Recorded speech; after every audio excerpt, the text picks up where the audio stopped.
That was a really hard period of time because my dad got sick at that time. He got diagnosed with stage 4 kidney cancer, Ugh. literally like a year maybe after I had moved home from New York, after the city was wrapped. And my dad was my manager, like, and he was Mm. my right hand, and he was an entrepreneur and had a lot of experience in the fashion industry and helped me launch my Oh, clothing wow. line. Okay. So when my dad got sick, my like whole world fell apart because he was my dad, but he was also my partner in everything. For years, millions of people have known Whitney Port as a TV personality and lifestyle creator, but today, her most meaningful work is rooted in advocacy, honesty, and women's health. As a mother and entrepreneur navigating anxiety, loss, IVF, and surrogacy, Whitney has become an unexpected voice for women who feel confused, unseen, or overwhelmed during some of the most emotional years of their lives. So for those few years after, my dad was sick for a year and then he passed a year after he was diagnosed, and it was a lot of grieving for me and like figuring out who I was and what I wanted to do. So it was me and Timmy kind of being quiet and like grieving and figuring out what we were going to do. And then I got pregnant. I was not thrilled to be pregnant and not thrilled for what was happening to my body and not feeling my best. I mean, everyone's like, "Oh, I had the best, I And some people blah." do. And some people do, and I'm Yeah. like, "That was not my And that was experience." not my experience either. From the second I found out I was pregnant, I was like sick. And then I was nauseous halfway through. In this episode, we explore how stress, hormones, grief, and identity intersect during fertility challenges. We talk about the self blame so many women experience, the pressure to do fertility the right way, the noise and misinformation online, and the power of finding the right medical and emotional team. I feel like one day something clicked for me, and I was like, if I only have Timmy and Sunny for the rest of my life, like, that's amazing. Like, I'm so lucky to even have one. All right, I'm going to date myself here, but in my early years of med school and residency, I used to take brain breaks by watching shows like The Hills or The City, starring none other than Whitney Port. I wanted Whitney on the show to talk about what I've seen since she starred in those shows. She's built businesses, fashion brands, she's been a mother, she's been on an infertility and fertility journey of her own, has been open and honest about the pros and cons of being pregnant, what anxiety and body image looks like and means, and how to navigate it all so publicly. We are all still watching. I invited Whitney onto the show today so that we could hear her story from her words and maybe learn a little bit about what it takes to navigate the many different roles that we all as women have to juggle every single day.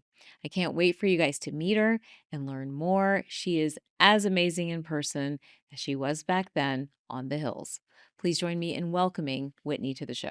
Okay, I have a lot of pinch me moments in my life, but I'm going to be 100% honest here. I was a fangirl at one point Aw. coming through. Where was I? I think I was in maybe college and med school, Oh my God. maybe past med school. Was it I like don't your remember. reprieve in med It school? was You're like, my let me just turn off my reprieve. brain and Yes, watch the hills.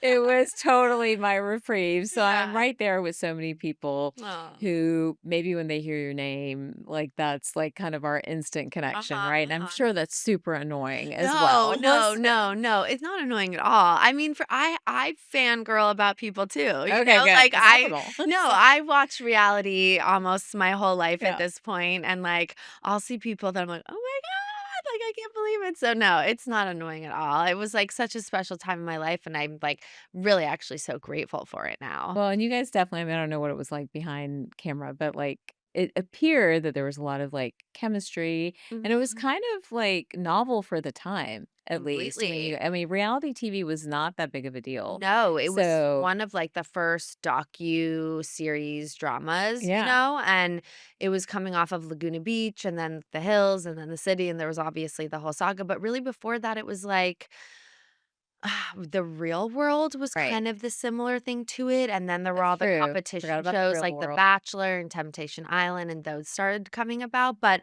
there wasn't anything as, like really, like, documentary, but real people's Journey. It was kind of lives. like a Yeah, journey a little bit. completely, and now it's everywhere. Now it's The everywhere ensemble cast all is the everywhere. time. Yeah. Even I've been asked to be on a few different reality things. You have Real Yeah. Housewives of Atlanta? That was one. Oh my Married to god. Medicine was No the other one. Yeah, way! so but Did you think about it for a I second? thought about it for a Yeah. second, but I wasn't really sure that we wanted to open up, so, I mean, the only reason I'm bringing it up is because that was a risk, right, for you guys? I'm sure it Yeah. was a risk, and But we were so young. yeah, So I was 20 years old when I started doing the hills, and I didn't yeah, have as much to lose. I yeah. didn't have a child. I didn't have a husband. There wasn't like a whole life that I had to protect. Like I was still really coming into my own. So for me, it wasn't as scary. But now, if someone came Would you to do it me, again? no, I don't No, think so. not at I mean, all. like, eh, not with my family Yeah. involved. That was Yeah, my concern too, yeah. well, are you still connected to everybody? Is the crew still Here and there, tight? honestly, Well, like for I actually my dream role, please say yes. I like, yeah. How honest do you want me to be? You can be honest. No, so Kelly Catrone actually from the Hills and City Days, I just had a call with her last week because she's doing PR for a company that I'm working with. So Okay, like I uh-huh. still chat with Kelly. Other than that, I haven't kept like in super close contact with anyone. Um, everyone kind of like went their Dispersed? dispersed, Yeah. went their separate ways, and I think just like wanted to lead different lives. Yeah, Yeah. which is normal, I Totally. think. It's like college friends. It's the same Yeah, thing. Like everyone's like, "Are you still friends?" And I'm like, "Well, are you still best friends with all of your right, college friends?" right, Like, and you I'm not grow and you Yes. become, maybe slightly different versions of those people, Completely. so if nobody knew about The Hills or about any of the shows and they met Whitney Port, Yeah. what would you want them to know about you? Oh my god, good Yeah. question. What would I want them to know about me? I think that I am like the middle child of a really big family, that I grew up with like an art teacher and an entrepreneur as a dad. So those Okay. 2 combined, I feel It's like made me. interesting, yeah. I think that I am like, have more personality than probably was shown on the show and, Uh-huh. like, a little bit more wit about me, no pun intended. I think sometimes I was, like, put into a little bit of a box of, Box, like, yeah. the one that always just had the dramatic looks or that Lauren was venting to, Mhm. and I think that, more of that I'm, like,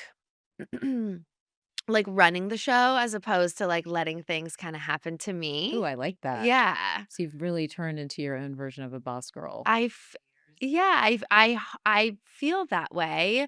I maybe don't, like, say that out loud, but I do feel confident in, like, the woman that I've become, and she's always sort of been in there, you know? I'm sure. What were some of the biggest challenges of that time, and how did they help you as you move forward? I think the biggest challenges for me were just worrying that sorry, I think the biggest challenge for me was that I was worried that I was going to be misunderstood, that we were filming this show, but that there were all these editors and producers Right. behind it that were creating an image of me, Yeah. not the image of myself that I knew myself to be. So I just remember going into filming just feeling always like exhausted by the conversations we would have to have beforehand of like how this conversation was going to go and then just being worried afterwards that they were going to spin something, like, I just felt for me like it took some power and control away from my own narrative and Yeah. who I thought I was, you know? So, that took a little bit of time after the show to really, like, figure out who I was and that I wasn't just this, like, quiet girl, being told what to do.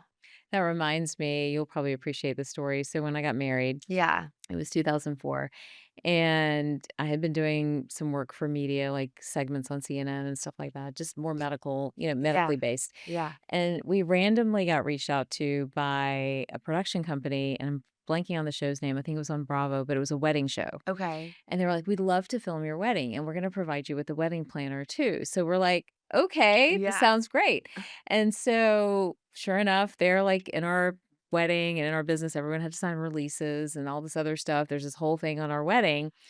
But they take 2 lines that my husband said and turned him into this character that obviously his priorities are not on the wedding, like, blah, blah, blah, blah, blah, like, painted him into It's this this whole into this thing. whole different he's like, "That's not what we were talking So you see the about." power of Yes, he that. was so Yeah. upset. He's like, "For eons now, people are gonna watch this documentary and And think that think that my I'm such an priorities were asshole. somewhere else," Yeah, I So know. That's the hard anyhow, so part. I can definitely empathize with sort of that push-pull that, that came. What were the gifts?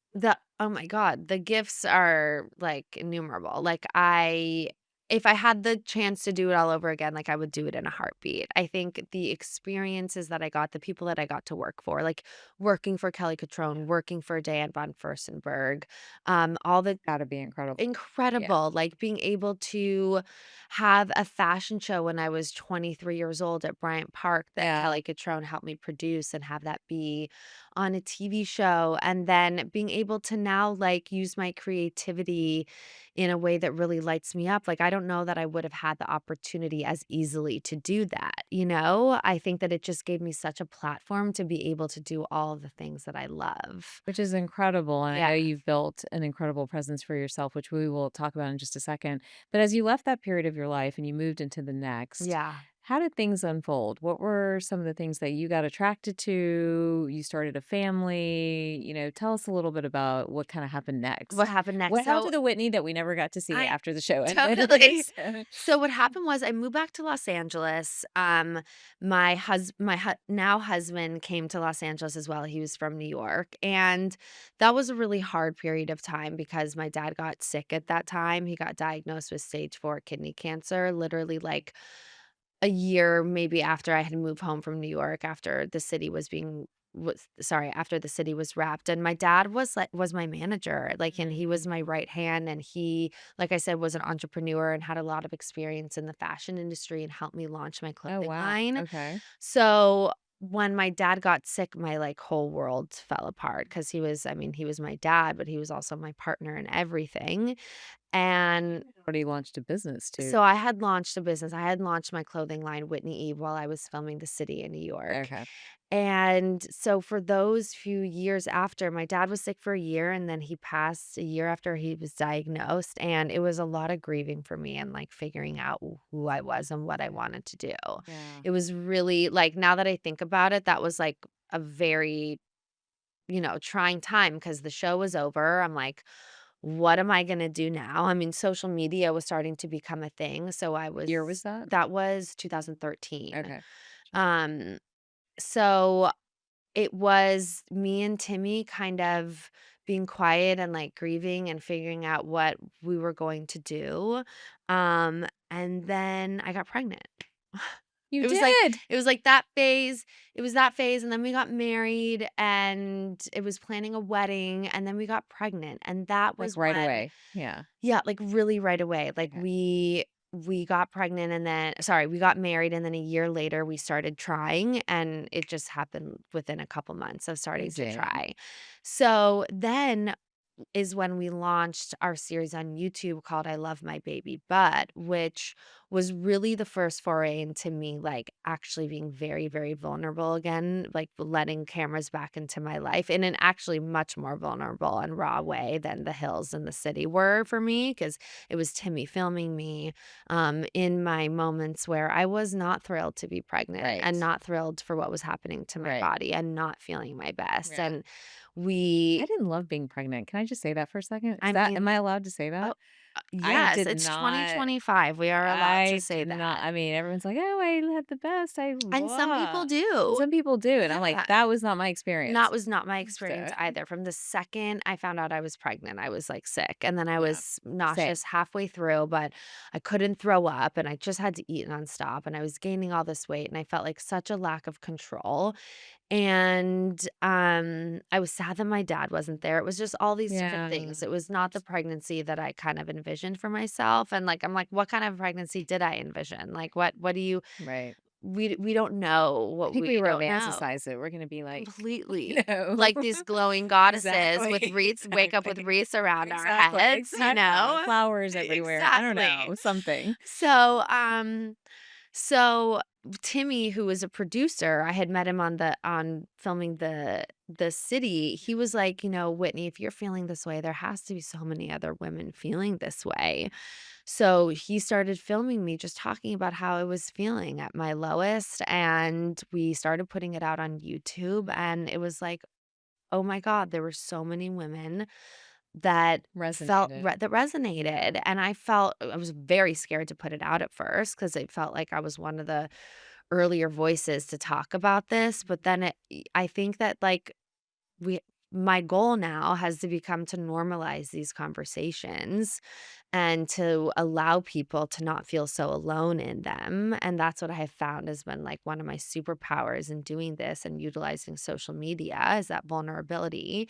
But that was what we launched during that time, and then that has just continued to take on a bunch of different jobs and roles for me. That's incredible. Yeah. Now, in the process of becoming a mother and Yeah. a wife, were there challenges you didn't expect? And how did it impact your work and kind of all of that Yeah. other stuff?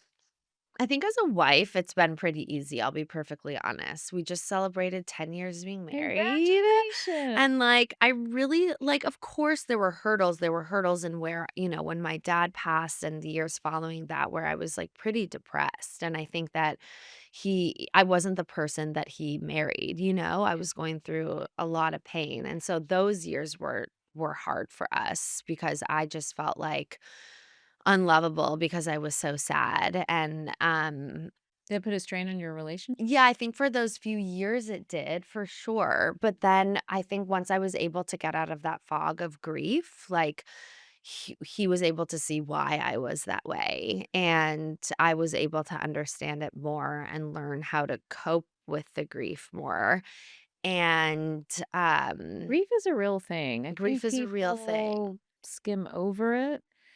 And I don't know if you took time to heal or just I don't know what you. Yeah, it wasn't like I set specific time to heal, but it was like I made sure that I was facing it. Like my sisters and I joined this support group called Our House, where you're in it for a year and you meet once a month and you talk to other people who have lost a parent at a young age. And so I was facing it. Like I was making sure I was talking about it. I couldn't hide from it, like, my dad was Right. such a big part of my life, so it's important to face it in whatever way it comes, and there's no right or wrong way to grieve, you Mm-mm. just have to let It it looks come, different and it on looks everybody. Yeah. different, but I think it's important to feel the feelings and to not push them down as much as possible, but so that was a hard phase for us, and then in terms of being a mom, I mean, the beginning was definitely the hardest, like, the breastfeeding for me Oh, was I'm with you just on all this a stuff. mess, like, if I I could know. swear, I would, but it was just a mess, Yeah. like, I just thought, "Okay, if the milk comes in, great, we'll Yeah. breastfeed," Yeah. like, Yeah. I had no idea how complicated the latching would be and the schedule of it and the Pumping. responsibility and the pumping, and I ended up, exclusively pumping for 6 months, got mastitis, like, 3 times. I remember after the 2nd time getting mastitis, I was like, I have to be done."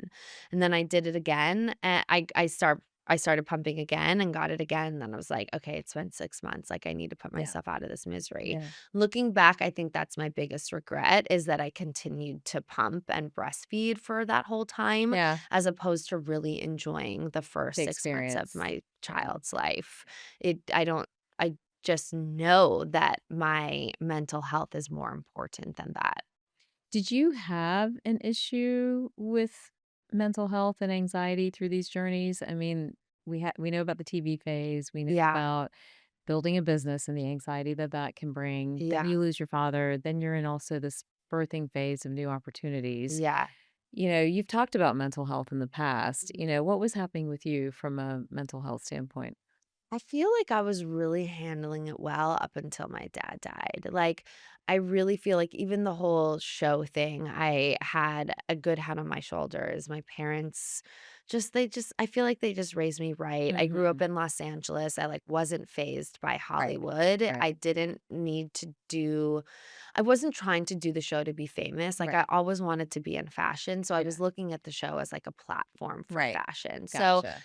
during that whole phase, like, I think I handled it well, and social media wasn't a thing yet, so there weren't as many opinions. It was, like, not until my dad died and, um, I got pregnant that I started to really be hit by some, like, real adult emotions, Mm. and I think that has just been an evolution. I've learned the things that really work for me. I've done talk therapy, mindfulness and meditation courses, working out, all sorts of things, like having a podcast that's very cathartic for me, like Mhm. saying my issues and what I say to myself inside outside is like It's a super skill. super helpful. Yeah. So I wouldn't say that I necessarily, like, struggled with it in a deep, deep, deep way, but I think I've had anxiety and depression just like everybody else around certain shitty things that But have you wouldn't think happened. you don't think of yourself as a chronically anxious person No, I or don't. anybody along those I lines. really don't. I What really what is it that we're not, like, telling young girls, young moms, as they go into these phases of their journey, like, just prepping them for what's coming up? I mean, it kinda caught me like, my husband says that and I don't remember it, which is really weird, but, like, he thinks I was depressed for the first month of my daughter's birth. He goes, "You barely came downstairs," you know? And I know a lot, you know what I mean? So intellectually, I know a lot, but Right, but sometimes you're so flooded by all those things, you don't even correct. realize You don't what's going realize it. on. Like, what are we not I think the passing biggest thing down? is that we're not, like, trusting ourselves to, like, trust our gut to know that what we're doing is enough Mm, and that what we're doing is right for our baby. Like, I think we just go into this and so many people are comparing their journeys to others and how it should be or what they should be doing, and there's just no power in should. Like, I think that people need to own their own experiences and not be questioning themselves so much. And like even when they are feeling down and out, that knowing that those are normal feelings that everybody feels and not shaming themselves for it. yeah. So I think it's just a matter of like just just knowing that you are And the doing best the you can best that you you can, can. yeah. I mean, I think and you mentioned this, and this definitely happened to me, but, like, I think part of the depression and anxiety is the physicality of all of Well, this. yes. So And the and the exhaustion. exhaustion, Yeah, and the like shift of your life, like, it becomes it's a sense of your freedom that has completely been stripped away, and that is a depressing thought. Like, the idea that we feel like we're, like, losing this piece of ourselves and we're losing this sense of freedom is very, very overwhelming, and I think it's okay for us to feel a little bit down and out while we're dealing with that, you know? 100%. And then there's a lot of the body image part of it, Completely. right? I Yeah. gained, I think I've shared the story before, but I think I gained 72 pounds and I I'm gained not 65 I'm not a tall pounds. you're tall at So for me, least. I I mean, know when I but say like, that, people are like, but "I didn't see that," but I'm like, yeah. I felt it. Yeah. But yeah, that was a thing too. Looking back on it, I always said if I were to get pregnant again, like, I would never speak badly to myself about how my Yeah. body was changing because that was such a waste of time too. Your body's doing an incredible thing, and it, like it doesn't matter. It doesn't matter, but it's so It's such hard a to waste of pass this message down.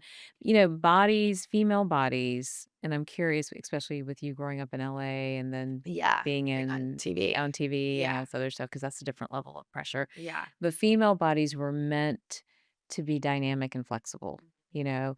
we can't, and now the GLP-1 era is here and like everyone's like reverting back, which is fine. Whatever makes you feel good in a healthy way. I'm not, I've written a lot of those prescriptions myself. But the issue is it's like how do we still have some acceptance around the fact that we aren't supposed to be a certain size all the I time, know. you know? I mean, I you know. can aspire for health and you can aspire to wellness, but at what point, like, how do we reconcile that? I'm curious how you did living here, Yeah, I so it's so hard because I think that we're fed so many of these images in ways we don't even realize it. Like we're just living in this life. I think we're all just like such sometimes unconscious consumers and we're not even realizing how much of this body image stuff is being absorbed into us. So I think like the first step is realizing that, like being conscious that that is what's happening around us, and forming our own opinions as opposed to like allowing companies to form them for us. And then I also think like yeah, it was hard for me. I remember seeing myself on TV for the first time when I was 22 years old and I was in college, like super healthy, but I was like, I need to lose some weight. ugh, I was like, I don't really like how my face looks on TV, TV, and I don't really yeah. like how my arms look. And I remember it was yeah, that was an era of like early Mm, 2000s we where it know about the was early 2000s. not a good time for Definitely didn't fit women that and body mold. image. Yeah, so So that definitely I remember that thought, like, so I'm completely guilty of it. I think that um, now I'm in a whole different place where I've gotten to a point where I like life got pretty stressful for me at a certain point with like the infertility stuff and my dad's stuff where I just like forgot to kind of feed myself. yeah. And it wasn't because I was trying to be anything because I am a pretty confident person. Like I don't get swayed by what other people look like, but I just wasn't making myself a priority and I like lost a ton of weight. And now I'm working on intuitive eating Ah, and okay, yeah, just eating what feels good to me and not overthinking it. yeah. But for me, my journey, it's not about a looks thing. It's not about how I'm gonna look on the red carpet. It's like I want to be So healthy. you don't feel that pressure I do any not longer, feel that thank pressure. goodness. I mean, and I don't think why I like, have lost weight is because of that pressure. It was, like, a completely unrelated personal thing. Um, and now I look at the fuller bodies and I'm like, "I want that." Mm. Like, I want the tush. I Mhm. want some Take it. muscle, you know? Yeah, definitely. Like, But you give me mentioned some of it. something really Yeah. important, though. So, your fertility journey, Yeah, yeah. what happened there? Because you Yeah. got pregnant quickly. So quickly. So it was really confusing for me because, like I said, I went off birth control and within 2 months I was pregnant and it was a super healthy, great pregnancy. Like, granted, I didn't feel good, but like he was The baby wonderful. was He amazing. was healthy and He's like, great "I and the got what I labor was needed." great. Yeah, So everything was like seamless there. And then about a year after I had him, I got pregnant again and miscarried at 10 weeks. mm, And then proceeded to miscarry like 4 more times and then decided to finally go to see a fertility specialist, and went to a fertility specialist you're and skimming over those, but each of okay, yeah, those sorry. No, no, no, I'm I know just I saying, skim because yeah, I mean, that in itself is a load, a big load. you know? Hence why I lost a lot of weight during that period of time. And,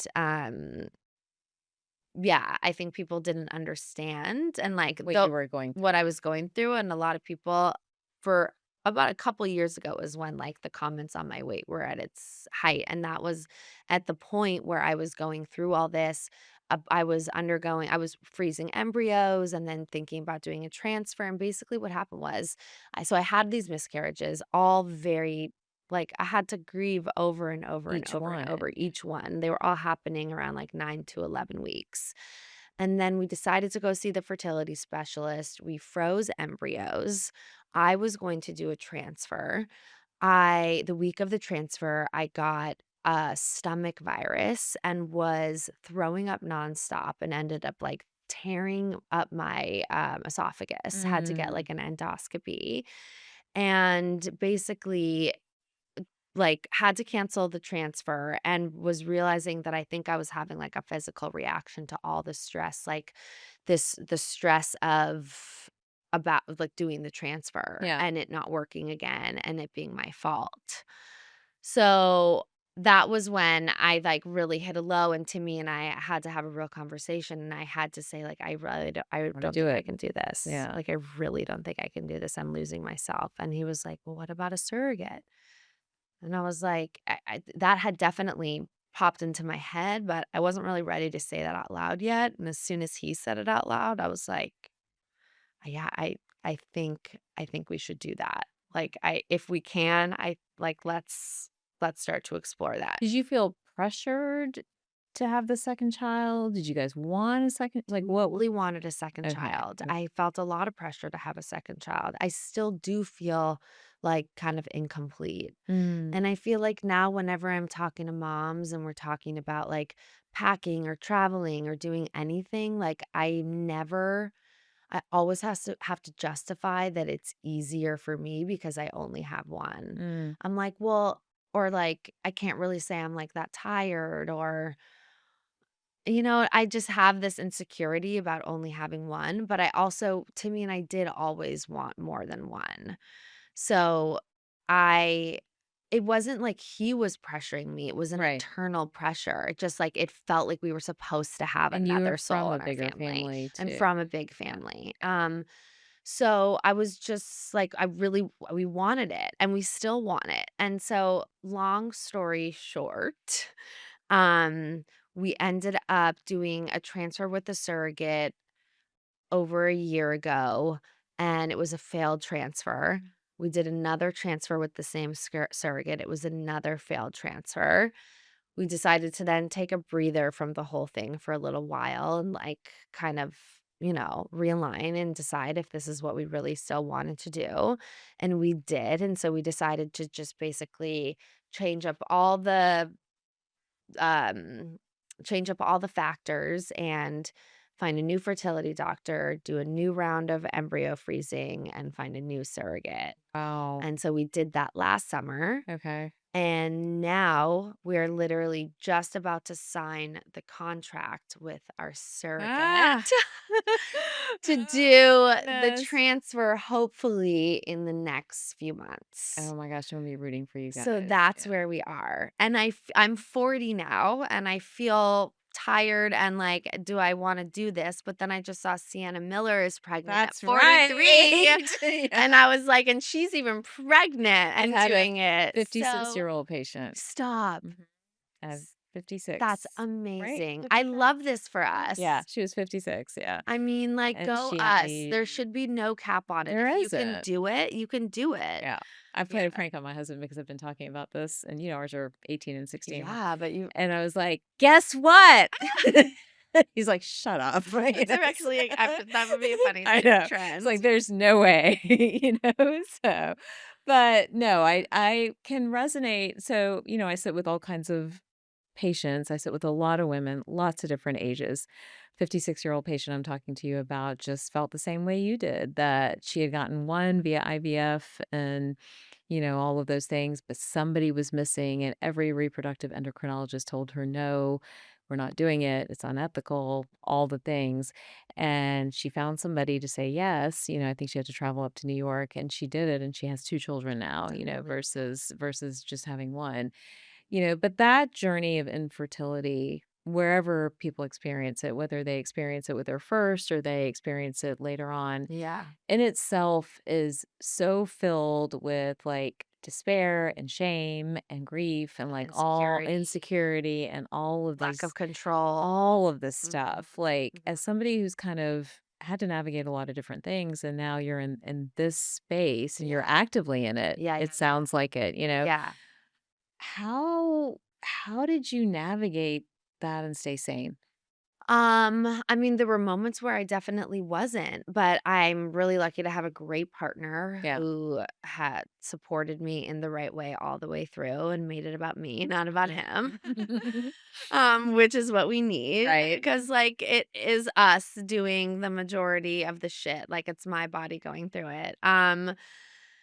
But I think for me, it has really been trying to stay in each moment and not future spiraling. Like at the beginning, when I was going through all this stuff, I think I was just like continually going into the future and being like this is never going to happen or and it would give me like a lot of anger. The anger was coming out in a lot of different ways, like even towards my siblings, towards Timmy. Like I think I was angry about it and I had to, like I said, like, I had to start going to therapy and, like, really talking about it and figuring out, like, how I was going to come from a place of gratitude, and that's what I ended up doing. Like, as cheesy as it sounds, I feel like one day something clicked for me, and I was like, "If I only have Timmy and Sunny for the rest of Hey. my life, like, that's amazing. Like, I'm Mhm. so lucky to even have one." So I need to come from a place of like being grateful for where I'm at now and stop wanting for more and looking at it like if we do get it, it's a blessing. But it took me time to get there. It did. It took a lot of me like listening to myself talk to come to terms with where my life was at. It's interesting. My observation has been that women who are very, I called you a boss girl earlier, women who are very motivated, who have businesses and careers and all these different things, they've always had a goal and they've been able to accomplish that goal. Struggle with this one Oh big my God, big time. time. And I feel like it kind of is bidirectional, like it kind of influences the outcome to a certain extent too, but they just cannot wrap their heads around, I want X, why is X not happening? And it's such a spiritual journey and an emotional journey and an energetic journey to kind of get to the place that you're at right now. Some people don't get there, and it's such a struggle. So I feel like for anyone listening or watching, if they can just hear that, kind of be grateful and present in the moment that you're in, because this is not like taking an exam or making 100 or building $1 billion business. This is a very different Different. journey, and it's a very female journey. And right, like you said, like, we have no control over it. I mean, granted, we To don't some really have extent, yeah. control to some extent. Yeah, but So much of our lives, we feel like, "Okay, if we do this, then this will be the right. result, and I have this goal, and I can achieve this." And then for us to not be able Feels like failure. to finish the Yeah. task, it definitely, like, it definitely, for me, affected my confidence. How is your medical experience through all of this? Like, in terms of, we're not trying to call anything out, but in Yeah, terms yeah, of, yeah. like, just finding the right doctor, going through the procedures, being told what to do, prepping for the transfers, you know, what was that experience like? It's not an experience I personally have been through. I know my patients go through it, but I'm Yeah, just curious. it is it's a lot and it's exhausting. My first doctor, like, I don't have anything bad to say about my first doctor, but I did feel like there were just so many patients in his practice that Mm, things were getting looked over. Um And I wanted someone a little bit more assertive, and he wasn't as assertive as I would have liked him to be. Like, I wanted him to take more control as opposed to tell me, like, "Here are your odds. Like, how do you feel about it?" And so that was something that I struggled with at the beginning with him, just never feeling like fully confident in the decisions that he was making. mm, But then my second doctor has been unbelievable. Like, I'll say her Dr. Katha Fisher out of at Spring Fertility in New York, like, just held my hand through wow. everything and made the whole process super easy or as easy as it possibly could be. And I just felt so confident in her in every decision. It was like, "No, we're doing this, here's the plan, let's go." And, like, I really felt like I had a leader and an advocate, and I think that's an important energy to look for in a fertility doctor. What would you advise young women or women of any age who are going through this process? What would you tell them as they're kind of trying to A, figure this out, Yeah. right? Like, I don't know if they ever figured out for you what the Well, no, I never ended up doing, like, a deep, deep dive. I mean, basically what I think we realized because even when I did, embryo retrieval, like, I had, or sorry, egg retrieval, I had so many eggs, but when they were being made into embryos, they just weren't healthy. So I think it was just my eggs, Mm, just weren't and mixed with Timmy's sperm, like, it was, like, a quality thing or something. gotcha. Um, but but it's hard to know because then we put the really super high quality embryos into the surrogate, and you would think that they would work. So, I don't know, but I would say that I think the biggest thing I've learned is to start thinking about this, like, as young as you can. Really. Like, as annoying as that sounds and as expensive as it is to freeze embryos when you feel like is the right time, or sorry, to free not embryos, to freeze ovaries, as early as you think you can, like, in your 20s, mid, late 20s. I certainly wish that I had some of my eggs from that time. Um, So they it sounds like they positioned it as an egg quality issue yeah. more than an ovulation issue or any of the other things that we get into Yeah. sometimes. Yeah. Yeah, There wasn't anything going on there. Like, I was able to get pregnant. They just that's how weren't, they like, healthy embryos. Yeah. Yeah. Because they were able to do 2 when they did DNCs, they were able to do, like, 2 autopsies, gotcha. and they just weren't chromosomally normal. Are there questions women should ask in the exam room that you didn't think to ask the first go round? I think the big thing that I did learn is how important the lab is, how equally important the lab is, in addition to just the doctor, because there's different labs with different kinds of technology and different kinds of screening process, and they all have ratings to them too. They have success Mm, ratings. okay. So you can find any lab success rating online. The lab matters just as much as the doctor matters. Yeah, it Wow. does. Okay. Mhm. That's a really great perspective. We've had reproductive endocrinologist on here, and I don't think anyone's mentioned the How important the lab, lab how important the is, lab and, like, is. the specific even lab technician, like, my doctor told me how much she loves hers and Yeah. how much what they're looking for and how gentle you have to be with the embryo and all of that stuff, so Interesting. What about, just sort of prepping you mentally, physically this time versus last time? Have there been differences? I think, yes, being just easier on myself the second time around. Like, when I did the second egg retrieval, just knowing that is a really taxing time. It's, 10 days of shots and hormones, and allowing yourself a little bit of breathing room around that and letting the people around you know and, like, telling them, "This is gonna be a sensitive time Yeah. for me." So, just, like, Have your friends, I'm just curious, like just friends, people that you know, are there a lot of women having the same journey you're having when it comes to fertility and so many, so many. My business partner right now is dealing with it. Um, it it feels like it's I don't know, it's like it's hard to say. I feel like just as many people who are having it as just as many people who are dealing with infertility, there's as many that that are are having not children? dealing Yeah, with it. gotcha. So I Yeah. don't really know, but it does feel like it's It's the around. thing. Yeah. So, and then is your show still running, your YouTube series or So we don't have our YouTube series anymore, but you can go on and watch it, which it's like one of those evergreen style shows. yeah, If you just found out you're pregnant and you're yeah. feeling like shit, go watch my show. I feel like you Like, need to do like a part 2 y- around I this, know, I know, so, I know. you know Well, it got like it got really hard for me to talk about all the Yeah. time.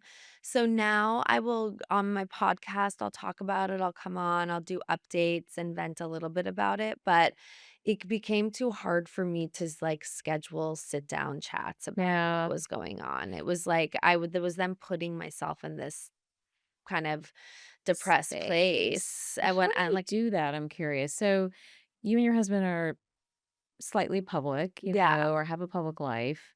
The public has expectations. You know, how do you preserve some privacy and then still share enough to connect with an audience and be authentic, and not have staged thing. You know what I mean? Well, How I'm do you dealing with balance it that? right now. Like I've been talking about some struggles with my mom and being in the sandwich Yeah. generation and us having us now taking care of her, and I've really had to be gentle about how I talk about it because it's also my mom, it's my Right. mom's story, Right.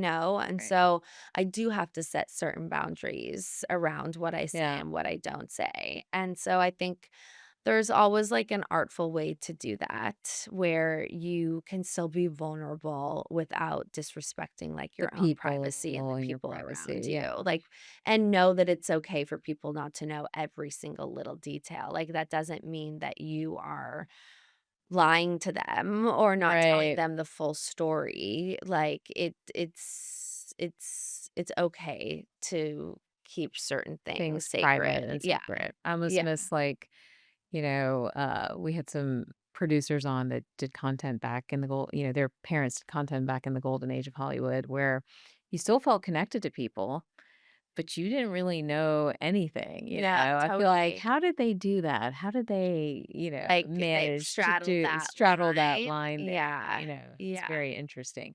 Well, in your story, one of the things that attracted me to it was, this arc almost of going from a very young woman, right, that the world has had to watch and see and grow and being in that pressure cooker Mhm. to then having real woman issues, right? What does pregnancy feel like? What does a fertility journey feel like? Mhm. What does modern motherhood feel like and look like? And how do we balance it all? And then we add on the layers of entrepreneurship and things like that. And so, what would you say as you look kind of at your life in retrospect for just a Yeah. second, Yeah. and even, I mean, you're still in it, Yeah. what are the I'm like, "Am I that old now?" no, Yeah. no, you're just, you're on this upward journey. So, like, Yes. what would you say to women who, some of the things you've probably heard yourself, like, I'm doing too much, I'm juggling all the time, Mhm. I carry the majority of the load, motherhood is tough Mhm. nowadays, we don't have a village necessarily, like, of a lot of help and people coming in to support that journey. Mhm. How have you sort of navigated each of these transitions of your life? And like, what would you tell folks in terms of balancing it all, I guess, is the Yeah. question. I think for me, it's been always about like staying in my lane and like not trying to be in a race with anybody else or trying to compare my life to anybody else's, but really like trusting my gut, trusting my intuition, and knowing that I know myself enough and trust myself enough to make the right choices. I think also finding your purpose is so powerful Mm. and like really being in touch with what that is and listening to it. Um a third thing I think is not believing every single thing that you think is true. I think really being able to separate the thoughts in your head, which ones are reality and which are you just um which ones are kind of magnifying, like, the worst part of yourself Yeah. or your worst fears? Like, I think really understanding what the voices in your head are trying to tell you. But I really do think, like, if you are focusing on your happiness and your purpose, um, that that's what then, like, attracts the I goodness. think it crowds out all the negative noise, right? Completely, What's your completely. purpose? Um And how'd I you think find it? oh my god. Yeah. I think my purpose is, like, creating pretty things, and that's in, like, all different arenas, like, whether that's a product or a flower arrangement or an outfit. Like, I think one of my purposes is just, like, creating visually pretty things. Mm, And, and I think also another purpose of mine is, like, listening to people. Like, I really love to listen to people, and I love to problem solve, and, um, I find so much, like, value in that, and I get so much confidence from that. So, yeah. that's amazing. I Yeah. love you were able to say it very Oh succinctly. my god, good. You were. You like to Good. create pretty things. Someone asked me once, and I was like, like stuttering for a bit. I'm like, wait, can I say it that clearly? I don't know if I Well, can. that's Hmm. kind of vague Yeah. too, but that's what it Yeah, it's is. perfect Like, because yeah. that can translate into so many Yeah, like, different when I wanna arenas. make a Yeah. bed, like, I Yeah. wanna make it look pretty. Yeah. When I'm setting the table, like, I wanna make it look pretty, and that's my I feel like that's what I can bring, like, that's a purpose, and that may sound vain, but also looking pretty is different to everybody. Like, my pretty may not be your pretty, but Correct. yeah, Well, that's a form of art, yeah, and that was very much in fact, I was talking to somebody recently who is saying as AI gets more advanced and, we get into this tech world, we go deeper and deeper into the tech world. yeah. The art of what is pretty and what is crafted and what is handmade is going to be something we're gonna be desperate to hold on to, So I think it's such a unique purpose, and I think it's translated. Tell the audience a little bit about all the different businesses you're involved in, what Yeah. you're working on. I find it Oh my fascinating. god, thank you. Yeah. So, well, I have my podcast Yep. with Wit, where I talk to like amazing women like you, and then my husband and Yeah. solos. I have that, and then part of what I do that I've found so much joy and purpose in is like helping creatively consult with various companies. Yep. Like I was telling you, I work with the High Confectionery, which is a low dose Mhm. gummy brand, low dose THC gummy brand, and we're developing new products and elevating the packaging and coming out with chocolate and just like all sorts of fun stuff. And then I'm also helping design a tennis collection that we're launching in the spring. So taking parts of my life that I love, Do like brands come to you?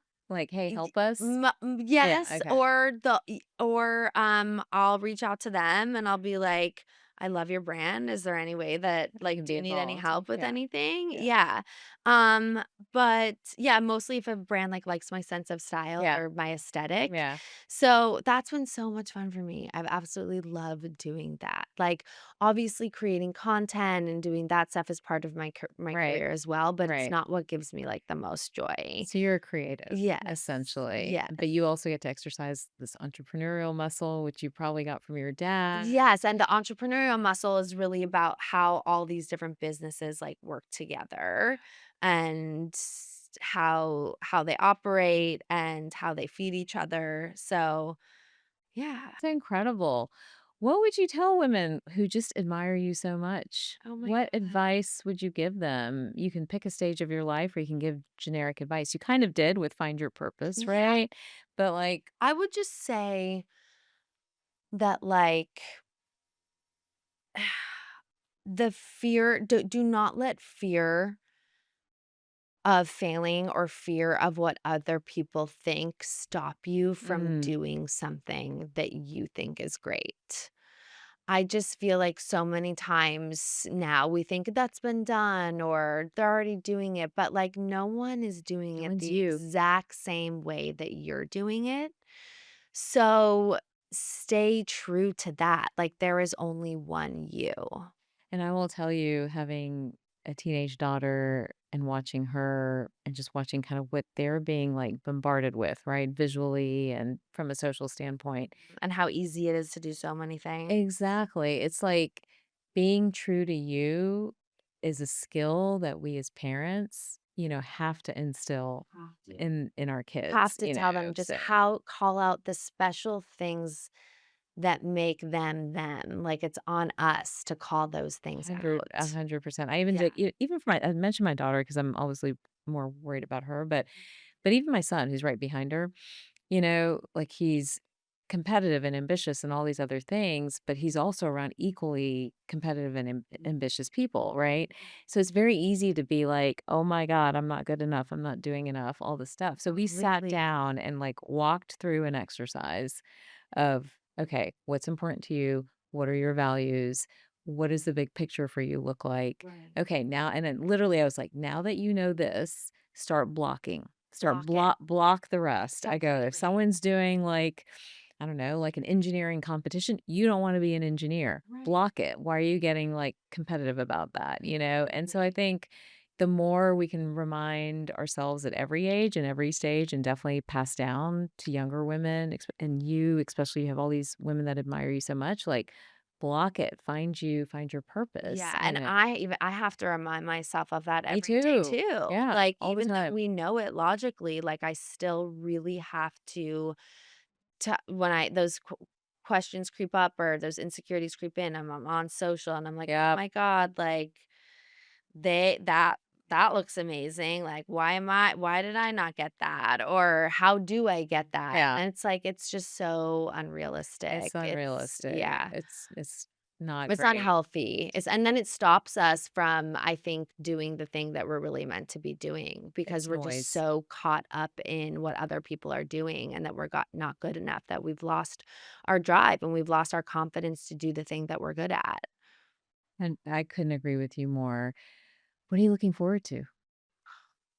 Oh my god, I'm so one of those people that just, like, has to take everything day by Yeah. day. I'm so looking forward to my tennis collection coming Yes. out. Does it have a date yet I'm or like, probably early okay, March. got it. I'm honestly right now, I feel like I'm just looking forward to this holiday break. Yes. Like, is that okay to say? Like, I just Yes, want it to be the holidays. absolutely. I I love the think we're holidays. gonna go to New York and be with my husband's family, and, like, my son has never really seen New York in all its glory during Yeah, it's Christmas, so gorgeous, yeah. I'm excited for that, and, I'm excited for hopefully this transfer, like, knock on wood, like, I wanna send all the positive energy. I don't wanna be, like I wanna be cautiously optimistic, Yeah, I don't wanna be too, like, "This is gonna happen," yeah. because I don't want to be disappointed, but I also think that, like, there's nothing wrong with putting a ton of positive energy No, out and we there or, like, can envisioning that summon it's up the gonna happen. universe, Yeah. yeah, to make it happen for Yeah, sure. and then I'm also excited just to, like, not have any plans tonight and have my husband cook dinner, like, things like that, you know? Gratitude for all the Yes, things. Well, yes. this has been such a treat So great. and such a delight, and Yeah. I can't thank you enough for joining us Oh and my god, my pleasure. sharing your story with everyone. I've gotta ask you one final Yeah, question. ask. What makes you whole? I really think my little family. Yeah. Like, I know it shouldn't be about other people, or at least that's what my brain is telling me, like, it shouldn't be about other people, but, like, I really just feel the most complete and whole when I'm, like, at home with my husband, my son, and our dog. So many people give me that answer. Oh, It it's is like a but universal answer, and I think we all have a desire for healthy homes and healthy families. It's a part of the motivation of the show, honestly, that, yeah. you know, being healthy is not just about biohacking and, longevity markers and GLP-1s. It's really about living in healthy ecosystems Relationships, and right? relationships because we are all influenced by one another and we're only each as healthy as the person next to us. Mm.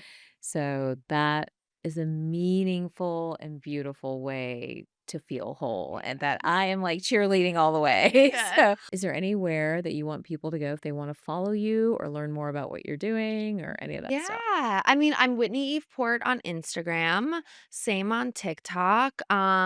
If you're interested in the gummies, the highconfectionery.com if you're Okay. interested in low dose THC gummies. Um, but no, everything else. And Awesome. my podcast with Wit. Your My podcast. podcast. How could we Yeah. forget about that? Yeah, I can't forget. Well, thank you again for joining us. Of For everybody course. else watching and listening to this episode of Whole Plus, we'll see you next time. Make sure you rate and share it with your friends. All right, before you click away, don't forget to subscribe. It's free and it helps more people find Whole Plus. And if you're already here, why stop now? Watch the next video right here on the screen. It's one you don't want to miss.